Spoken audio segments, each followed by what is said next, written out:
আজকে সবার কত প্ল্যান বল, আমাদের দেখ কোনো প্ল্যানই নেই। কেন? কি আজকে? আরে বাবা, ভুলেও গেছিস? আজ 5th সেপ্টেম্বর, টিচার্স ডে।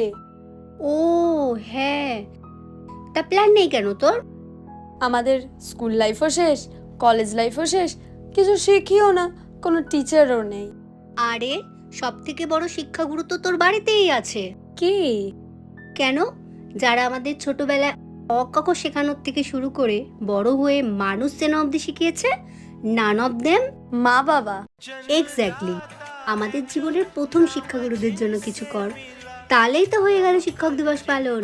কথাটা কিন্তু ভালো বলেছিস তুই, কখনো ভেবেই দেখিনি। সত্যিই তো, ওরাই তো আমাদের আসল শিক্ষাগুরু। ওরা না থাকলে আজ আমরা এখানে আসতেই পারতাম না। তাহলে যাই, মা বাবার জন্য আজকে একটা প্ল্যান বানাই। মা বাবার থেকে বড় শিক্ষক আর কি কেউ হতে পারে?